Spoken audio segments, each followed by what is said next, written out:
Good evening guys. Next topic करते हैं discuss. क्या है नेक्स्ट टॉपिक? आइए देखते हैं। Administrative behaviour. तो व्हाट इज एडमिनिस्ट्रेटिव बिहेवियर? अब इसमें प्रोसेस क्या है, इसमें जो सब टॉपिक्स हैं इसके, process and techniques of decision making. क्या प्रोसेस रहता है डिसीजन मेकिंग का, कैसे डिसीजन मेकिंग होती है ऑर्गेनाइजेशन में, और कौन सी टेक्निक्स अडॉप्ट की जाती हैं डिसीजन मेकिंग में। उसके बाद हमारा आता है कम्युनिकेशन। किस तरह की कम्युनिकेशन होती हैं एडमिनिस्ट्रेटिव बिहेवियर में, और मोराल क्या होता है, कैसे मोराल को बूस्ट करना होता है एम्प्लॉय का। डिफरेंट मोटिवेशनल थ्योरीज डिस्कस करेंगे। ठीक है, मोटिवेशनल थ्योरीज में कंटेंट थ्योरीज आती हैं, प्रोसेस थ्योरीज आती हैं, कंटेम्प्रेरी थ्योरीज आती हैं। उसके बाद लीडरशिप थ्योरीज आती हैं। लीडरशिप में कौन कौन सी थ्योरीज आती हैं? ट्रेडिशनल थ्योरीज आती हैं, मॉडर्न थ्योरीज आती हैं। ठीक है, तो फर्स्ट टॉपिक पकड़ते हैं एडमिनिस्ट्रेटिव बिहेवियर का। No, what is administrative behaviour? So administrative behaviour means, अब एडमिनिस्ट्रेशन में, पब्लिक एडमिनिस्ट्रेशन में मीन्स गवर्नमेंट का एडमिनिस्ट्रेशन है। गवर्नमेंट एडमिनिस्ट्रेशन पता है, गवर्नमेंट। अब एडमिनिस्ट्रेटिव बिहेवियर किसके बिहेवियर की बात कर रहा है? एडमिनिस्ट्रेटिव बिहेवियर की ऑर्गेनाइजेशन के अंदर जो एम्प्लॉइज है, इंडिविजुअल है ऑर्गेनाइजेशन के अंदर। ठीक है, एडमिनिस्ट्रेशन के अंदर जो इंडिविजुअल है वो कैसे डिसीजन लेता है, कैसे वो इंटरेक्शन करता है अदर टीम मेंबर्स के साथ, और वो फंक्शन कैसे करता है, प्लानिंग कैसे करता है। ठीक है, लार्ज एडमिनिस्ट्रेटिव फ्रेमवर्क होता है, लार्जर एडमिनिस्ट्रेशन के अंदर वो रह के वो कैसे वो डिसीजन मेकिंग करता है, बोलता क्या है, प्लानिंग क्या करता है, कैसे वो इन्फ्लुएंस कैसे करता है अपनी लीडरशिप से। ठीक है, तो हम इसमें क्या करते हैं डिस्कस, डिसीजन मेकिंग प्रोसेस क्या है, टेक्निक्स क्या है, मोटिवेशन क्या है, मोटिवेशन कैसे वो मोटिवेशन अप्लाई करके वो एम्प्लाई के साथ इंटरेक्शन करेगा, कैसे वो लीडरशिप, कैसे वो थ्योरीज को इसके एप्लीकेबिलिटी, लीडरशिप थ्योरीज की कैसे एप्लीकेबिलिटी होती है। ठीक है, तो ओवरऑल मोटिव क्या होता है? गवर्नेंस को एफिशिएंट करना, एडमिनिस्ट्रेशन को एफिशिएंट बनाना। ठीक है, तो सबसे पहले आता है टेक्निक्स ऑफ डिसीजन मेकिंग। अब देखो, डिसीजन मेकिंग बेसिकली डिसीजन कौन लेगा एडमिनिस्ट्रेशन में? ब्यूरोक्रेट लेगा, एडमिनिस्ट्रेटर लेगा। अब डिसीजन मेकिंग एक इंपॉर्टेंट कंपोनेंट है, एक सेंट्रल है एडमिनिस्ट्रेशन के लिए। ओके, तो इसमें करना क्या होता है, इसमें डिफरेंट,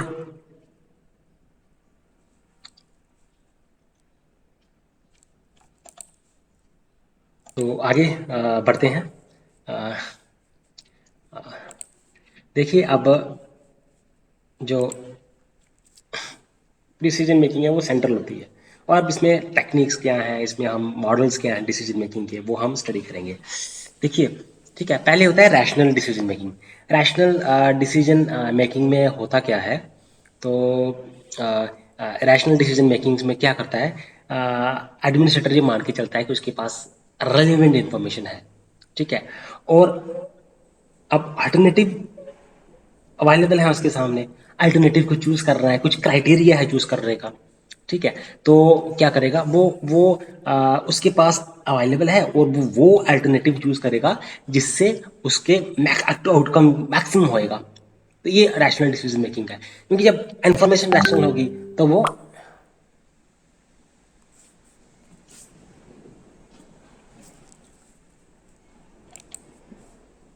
देन आगे हम बढ़ते हैं इसमें। लेट अस सी। अब देखिए आगे, ठीक है, तो जब उसके पास इंफॉर्मेशन सारी की सारी होगी, तो वो एक ऐसा अल्टरनेटिव चूज करेगा जो उसके आउटकम को मैक्सिमाइज करेगा। ये किसका कहना था? ये रैशनल डिसीजन मेकिंग मॉडल का कहना था। तो इसमें होता क्या है, हम पहले तो डिसीजन लेना है, तो डिसीजन क्या लेना है, कैसे लेना है, क्यों लेना है, किसके लिए लेना है, तो हम इसके लिए सबसे पहले हमें प्रॉब्लम आइडेंटिफाई करनी होती है। तो प्रॉब्लम क्या है वो आइडेंटिफाई की, तो प्रॉब्लम के डिटेल स्टडी करनी है प्रॉब्लम की, और उसके बाद इंफॉर्मेशन गैदर करनी है प्रॉब्लम के बारे में। तो कौन कौन से हमारे पास उसके बारे में जितनी इन्फॉर्मेशन हो सकती है वो हमने कलेक्ट करनी है।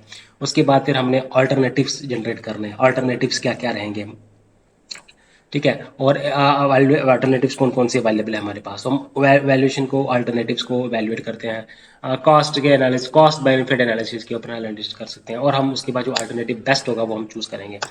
तो रैशनल डिसीजन मेकिंग में इंफॉर्मेशन अवेलेबल होती है, तो वो अल्टरनेटिव्स होते हैं, उनमें से अल्टरनेटिव्स को पहले वो प्रॉब्लम को आइडेंटिफाई करता है, फिर इंफॉर्मेशन गैदर करता है, फिर अल्टरनेटिव्स आइडेंटिफाई करता है, अल्टरनेटिव जनरेट करता है, फिर एवेलुएट करता है अल्टरनेटिव, एंड बेस्ट ऑप्शन जो होगा वो उसको चूज करता है। Okay, then comes bounded rationality. Herbert Simon क्या कहता है कि जो हर्बर्ट सिमोन क्या कहता है कि जो डिसीजन मेकर्स है, Herbert Simon argues that Herbert Simon argues that decision makers जो है वो ऑपरेट करते हैं अंडर बाउंडेड रैशनैलिटी, ठीक है।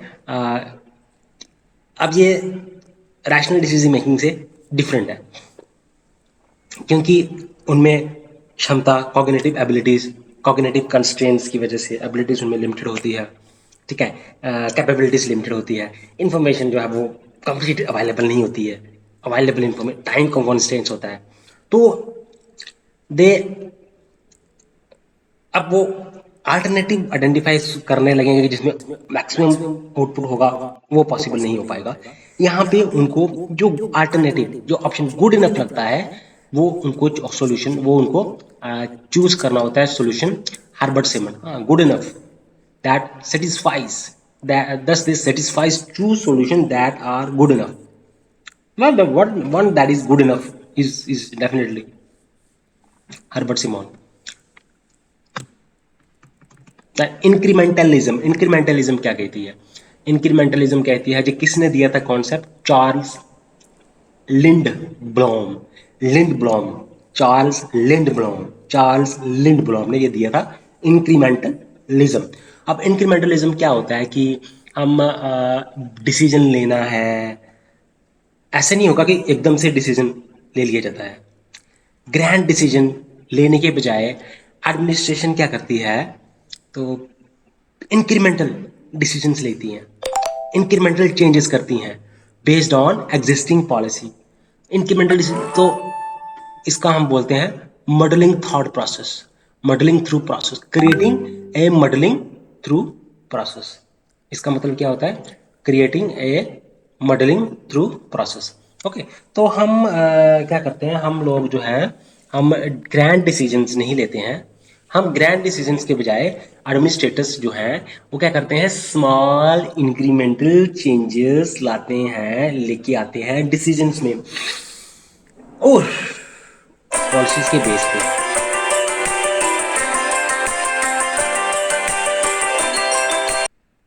आगे बढ़ते हैं इसमें।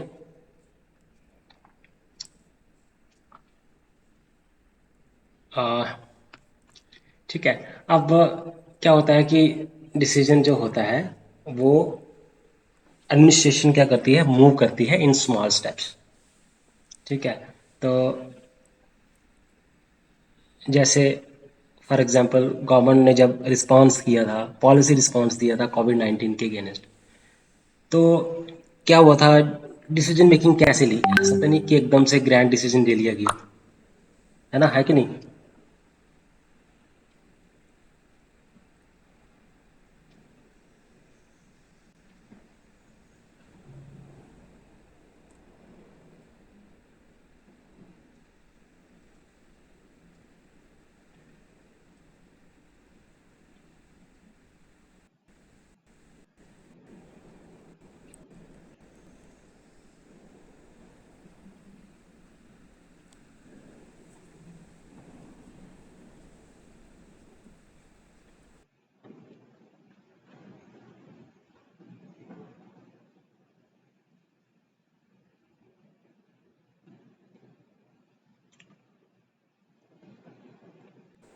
ओके, तो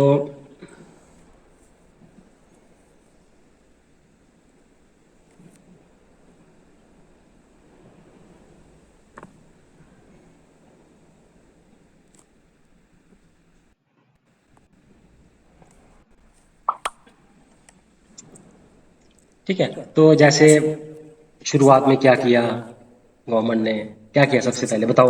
लॉकडाउन लगाया शुरू में लॉकडाउन लगाया, मतलब स्टेप बाय स्टेप गवर्नमेंट चली। फिर इकोनॉमी को स्टिमुलेट करने के लिए इकोनॉमी स्टिमुलस पैकेज दिया।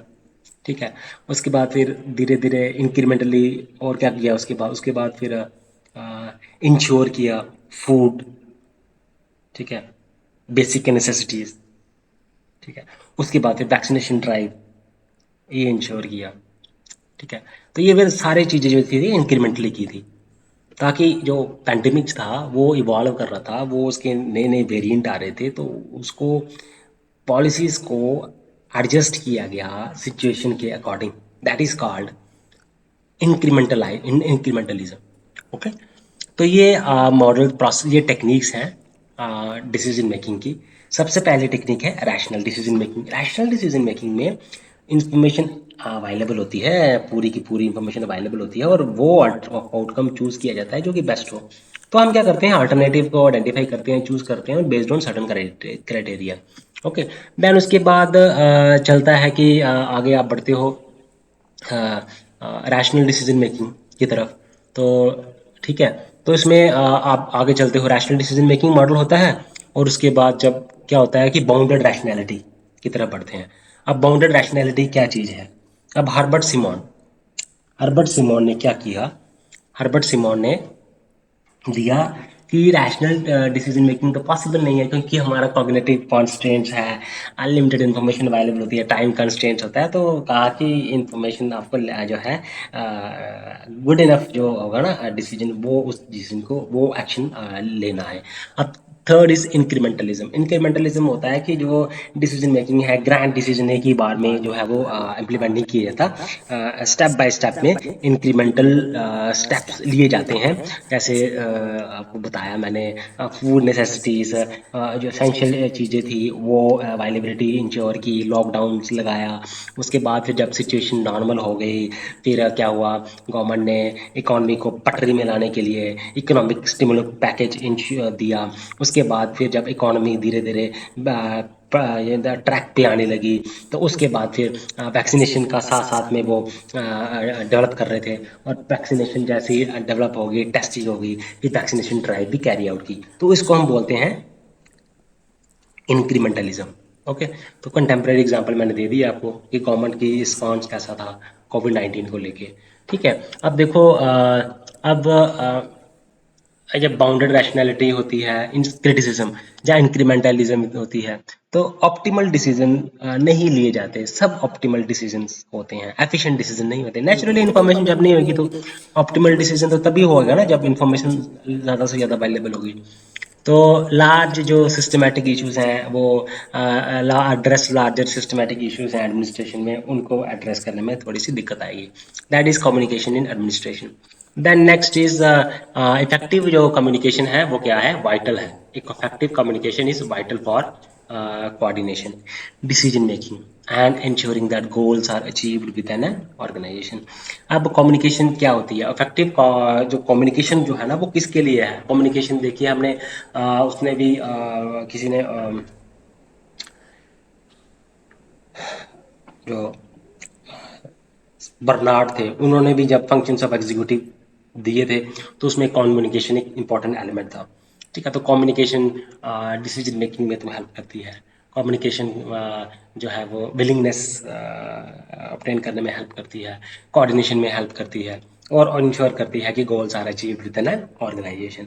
अब टाइप्स ऑफ कम्युनिकेशन, बड़ी सारी टाइप्स हैं कम्युनिकेशन की। कम्युनिकेशन की टाइप्स हैं, जैसे फॉर्मल कम्युनिकेशंस होती हैं, इनफॉर्मल कम्युनिकेशंस होती हैं, देन हॉरिजेंटल कम्युनिकेशंस होती हैं, वर्टिकल कम्युनिकेशंस होती हैं। अब वर्क फॉर्मल कम्युनिकेशंस कौन सी होती हैं? फॉर्मल ऑफिशियल चैनल्स है ना, ये ऑफिशियल चैनल है ये।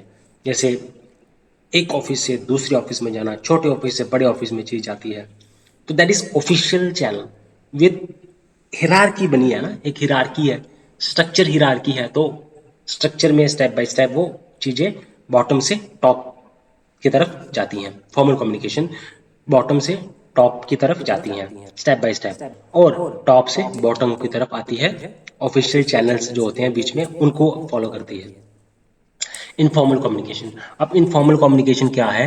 इसमें क्या होता है कि एक स्पॉन्टेनियस कम्युनिकेशन है, ये एक पर्सनल कम्युनिकेशन है। आप साथ ही जो आपके हैं कोलीग्स, उनके साथ कम्युनिकेशन करते हैं, फॉर्मल स्पॉन्टेनियस कम्युनिकेशन करते हैं, पर्सनल कम्युनिकेशन करते हैं, स्पॉन्टेनियस कम्युनिकेशन करते हैं। तो ये आ गया formal communication and informal communication. Then उसके बाद आता है हॉरिजॉन्टल कम्युनिकेशन।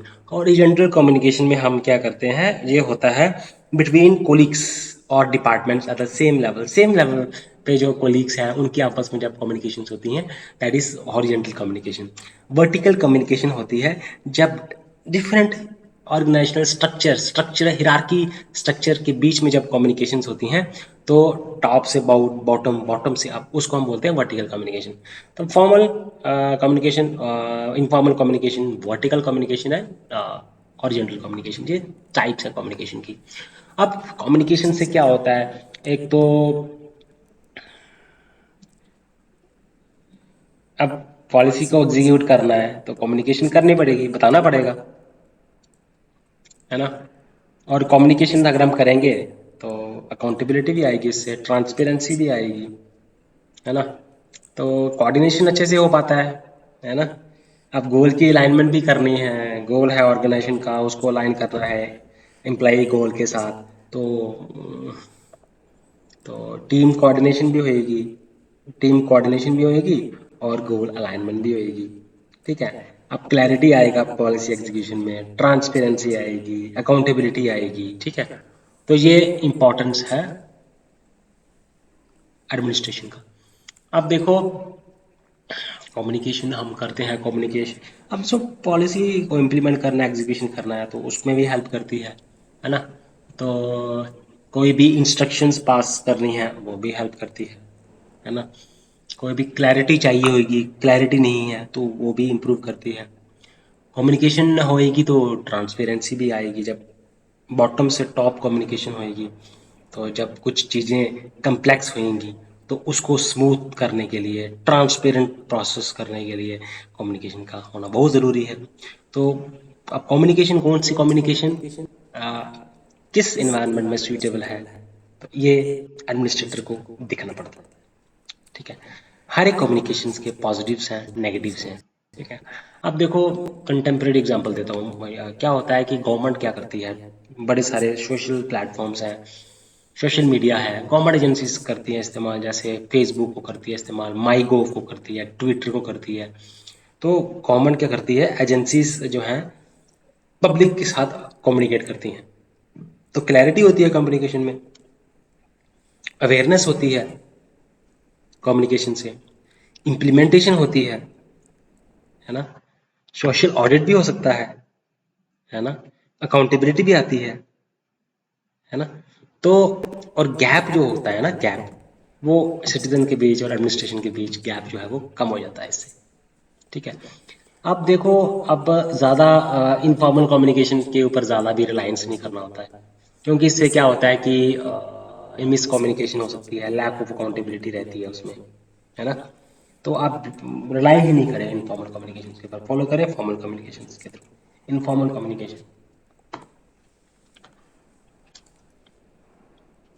तो मिस कम्युनिकेशन लगती है, लैक ऑफ अकाउंटेबिलिटी रहती है, excess reliance on informal channels can lead to miss communication and lack of accountability.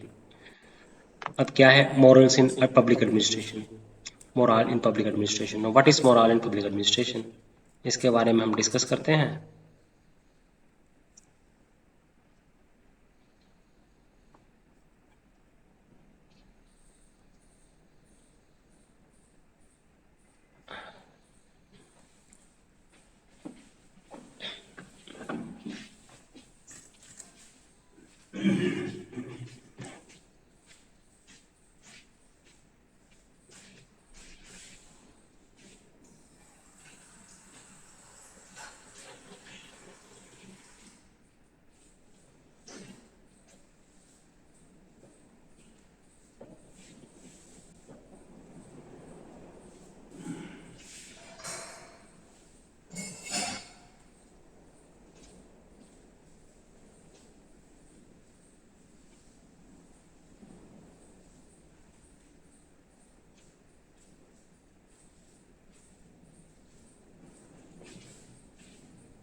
Okay. अब मोराल क्या होता है, इसको हम सेटिस्फैक्शन से रिलेट कर सकते हैं, इसको हम एटीट्यूड से रिलेट कर सकते हैं, इसको हम वेलबींग, सेंस ऑफ वेलबींग का होना, इसको हम इसके साथ रिलेट कर सकते हैं। किसकी वेलबींग की बात कर रहे हैं, किसकी सेटिस्फेक्शन की बात कर रहे हैं, किसके एटीट्यूड की बात कर रहे हैं, एम्प्लॉय के एटीट्यूड की, एम्प्लॉय के वेलबींग की, एम्प्लॉय के सेटिस्फेक्शन की। तो ओके, देन हम आगे बढ़ते हैं।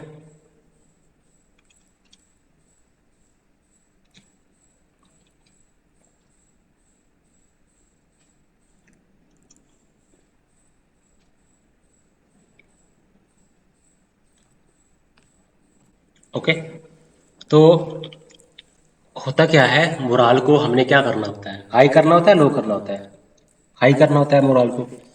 तो हो रहा हाई मोराल कैसे होगा, अगर होगा तो क्या होगा, प्रोडक्टिविटी आएगी, एफिशिएंसी बढ़ेगी,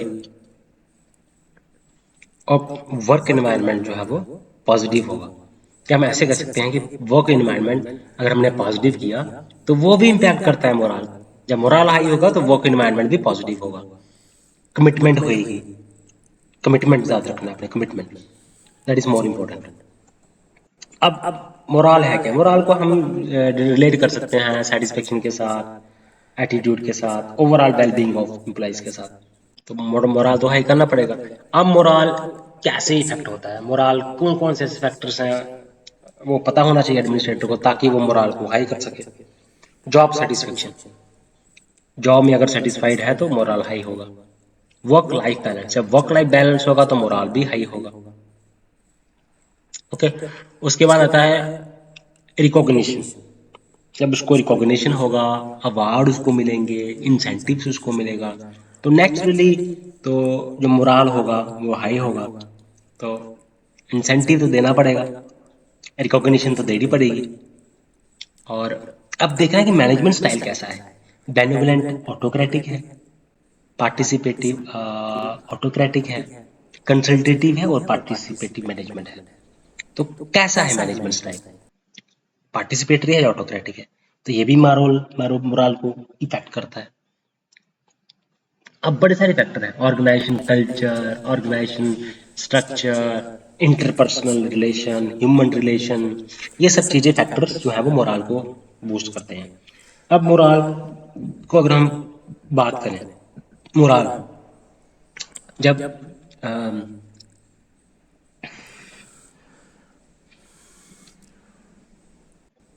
मोराल के लिए कौन कौन से फैक्टर्स हैं, जब वर्क लाइफ बैलेंस हो मोराल हाई होता है।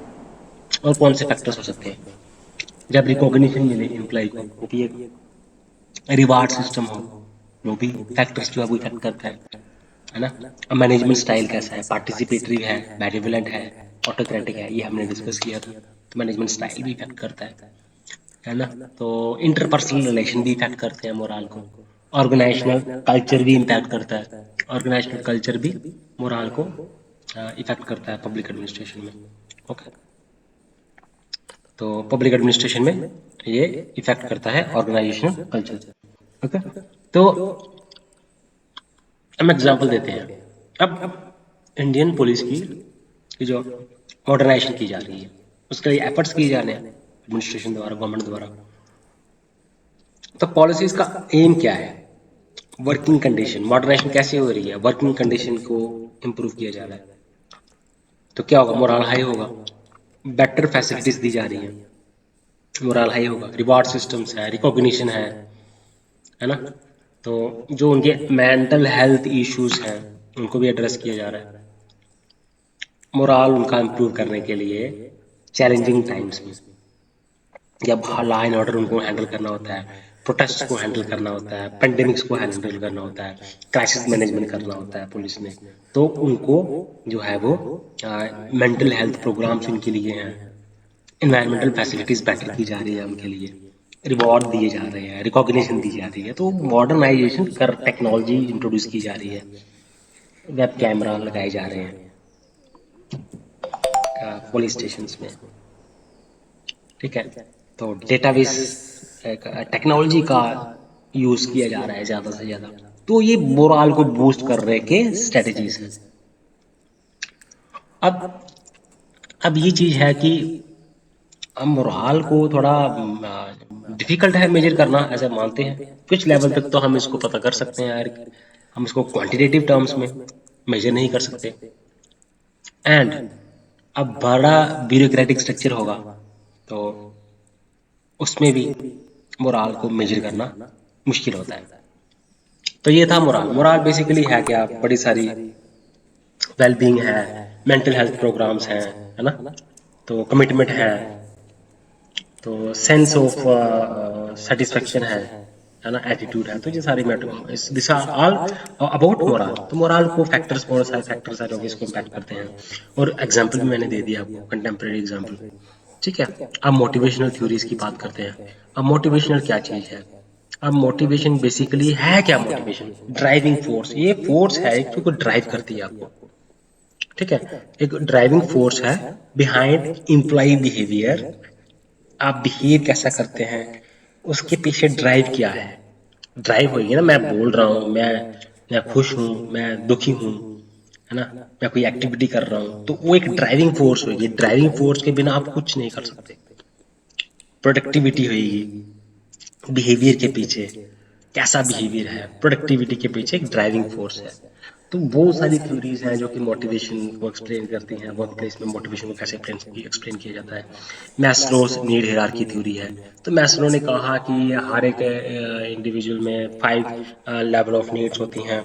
ठीक है, बेसिक नीड्स होती हैं, फिजियोलॉजिकल नीड्स होती हैं। सबसे पहले फूड, शेल्टर, ठीक है, देन सेक्स, उसके बाद फर्स्ट ये आ गया फर्स्ट लेवल। उसके बाद सेकंड लेवल पे आती हैं सोशल नीड्स। जब उसकी बेसिक नीड्स सेटिस्फाई हो जाती हैं, देन फिर वो सोशल होना पसंद करता है, वो एसोसिएशन ज्वाइन करता है, वो क्लब में पार्टिसिपेशन करता है, वो सोशल गैदरिंग्स में जाता है। जब ये भी सेटिस्फाई हो जाती हैं, फिर वो सिक्योरिटी नीड्स के लिए जाता है। अपने लाइफ को वो सिक्योर करने की टेक्निक्स आप अडॉप्ट करता है। जैसे वो हेल्थ इंश्योरेंस परचेज करता है, वो लाइफ इंश्योरेंस परचेज करता है। ये 3 सेट ऑफ नीड्स जब हो जाती हैं सेटिस्फाई, फिर वो और हायर नीड्स की तरफ बढ़ता है। उसमें आती है सेल्फ एस्टीम नीड्स। ठीक है, तो self esteem needs, self respect को वो इम्प्रूव करता है। फिर उसके बाद सेल्फ एक्चुअलाइजेशन नीड्स, लास्ट जो नीड है सेल्फ एक्चुअलाइजेशन नीड्स, उसकी तरफ वो बढ़ता है।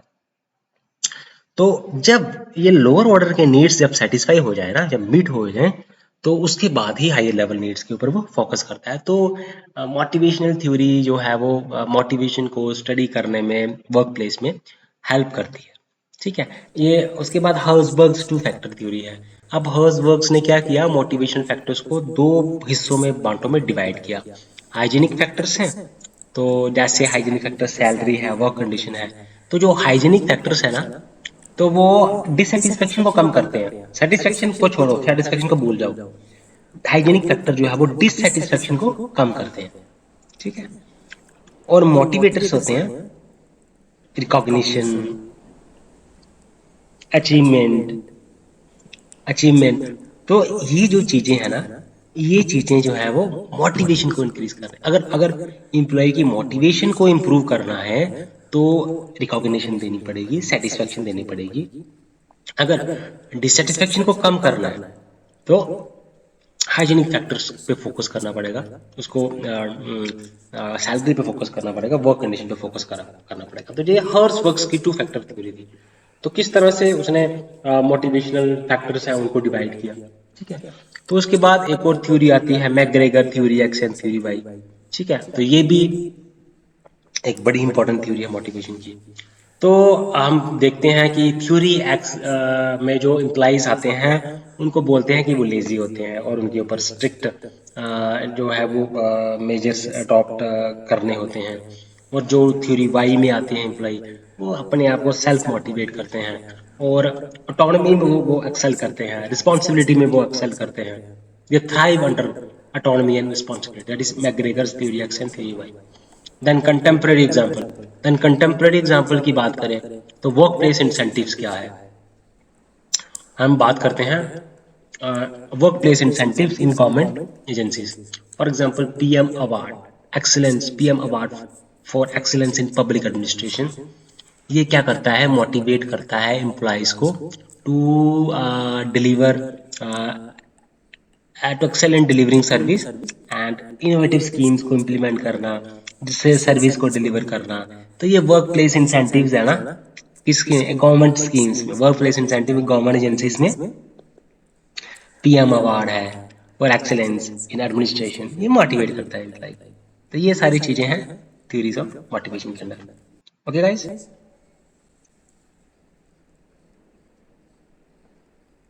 आगे हम बढ़ते हैं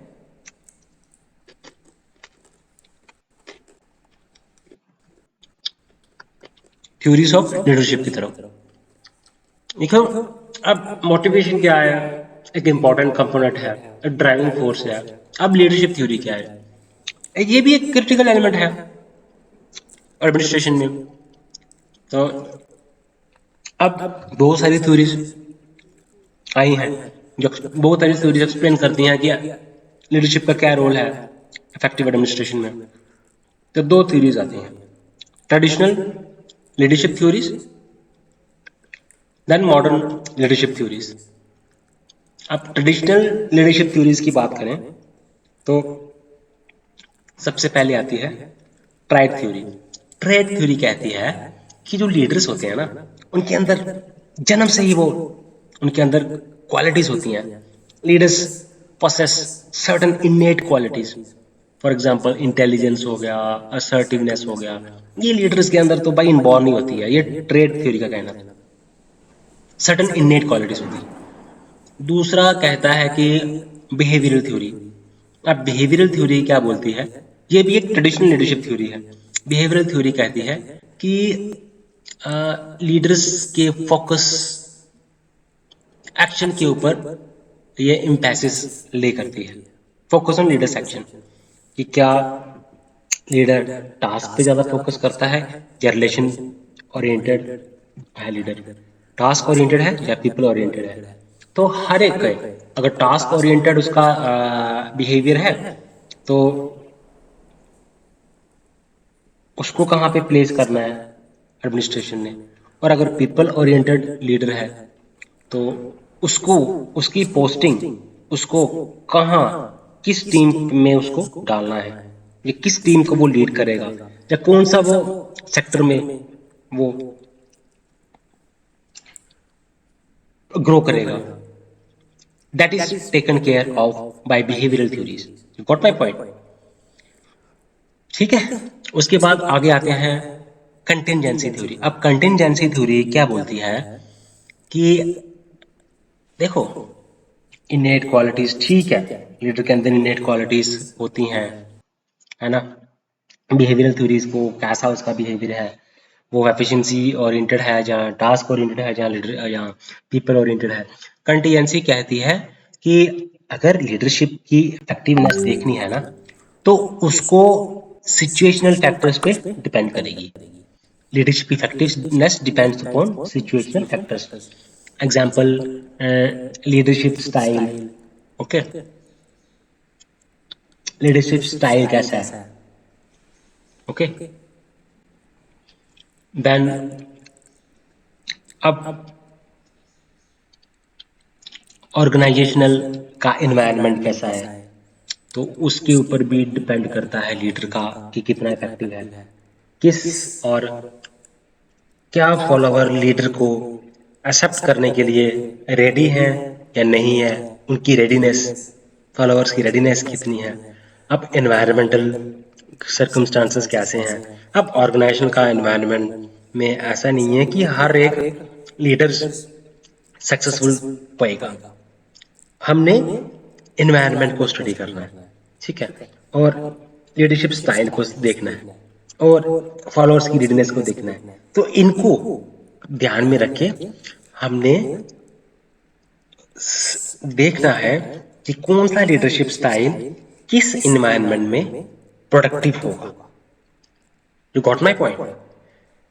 ठीक है, कौन सा लीडरशिप स्टाइल किस एनवायरनमेंट में ग्रो करेगा। एफिशिएंट होगा।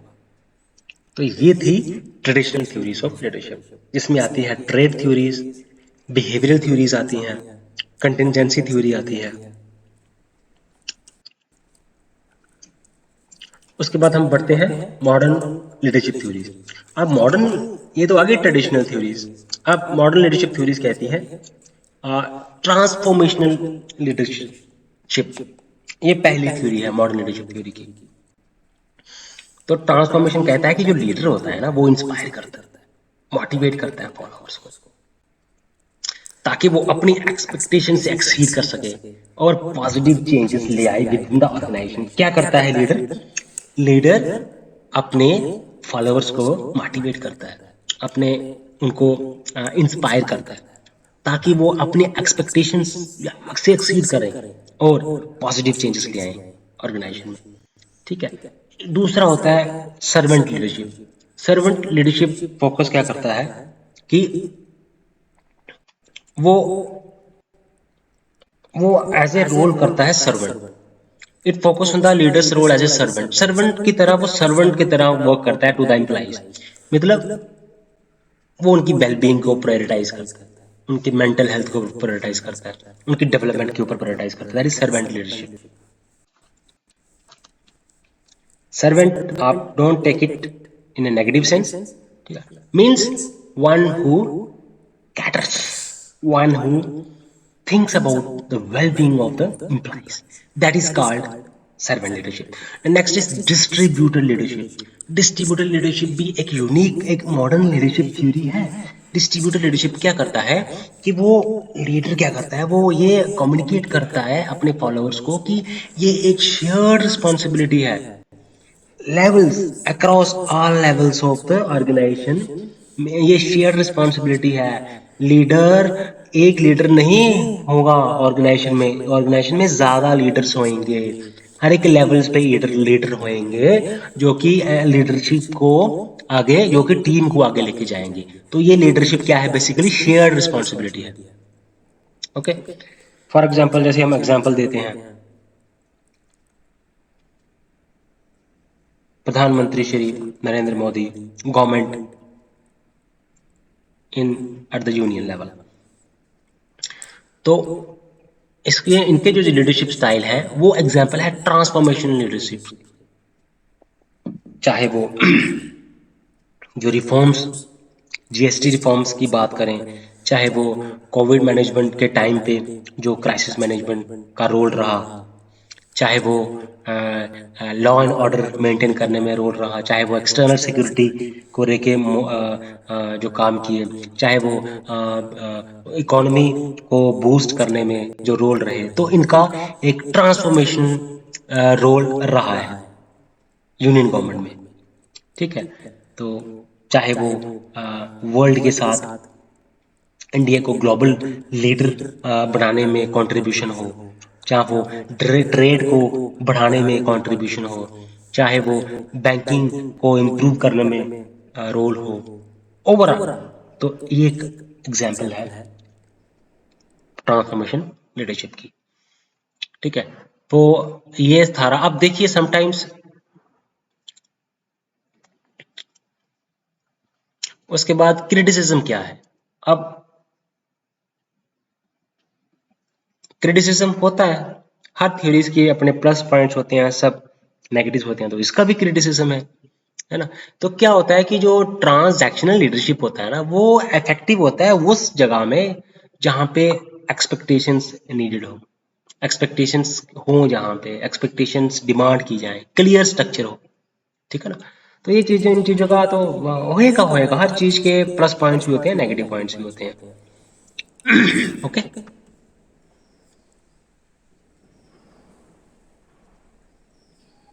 अब आगे बात करते हैं। अब एडमिनिस्ट्रेटिव बिहेवियर हमने स्टडी किया। अब एडमिनिस्ट्रेटिव बिहेवियर जो है वो बहुत ही इंपॉर्टेंट है फॉर एफिशिएंट गवर्नेंस।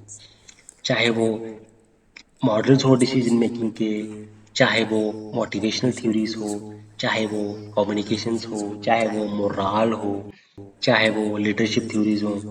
तो इन चीजों का, अब ये बिहेवियर को अंडरस्टैंड करना बहुत जरूरी है गवर्नेंस के लिए, तभी तो गवर्नेंस होगी अच्छे से। सो वेदर इन्फॉर्म्ड डिसीजन करना है, इन्फॉर्म्ड डिसीजन होगा, कम्युनिकेशन अच्छा करना है, मोटिवेशन करनी है, लीडरशिप डेमोन्स्ट्रेट करनी है, तो ये एलिमेंट्स जो है ना ये कंबाइन करते हैं। तो इसकी अब जब ये सारे एलिमेंट्स इंटीग्रेट होते हैं, कंबाइन करते हैं, तो ऑर्गेनाइजेशन क्या करती है, ऑप्टिमली ऑप्टिमली बिहेव करती है in service of the public, public की सर्विस के लिए वो ऑप्टिमली बिहेव करती है। तो इफेक्टिव एडमिनिस्ट्रेटिव बिहेवियर हमने स्टडी किया है, तो आपको ये डिटेल में मैंने आपको बता दिया।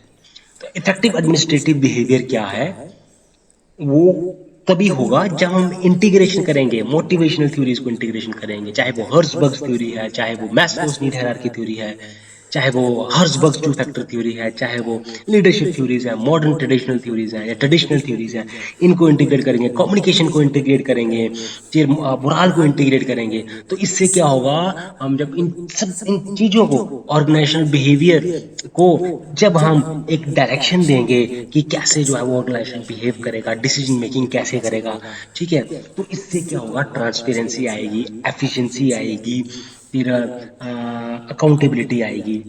ओके, तो guys this was all about organisation behaviour. तो प्लीज चैनल को लाइक करें, सब्सक्राइब करें, शेयर करें। Thanks guys.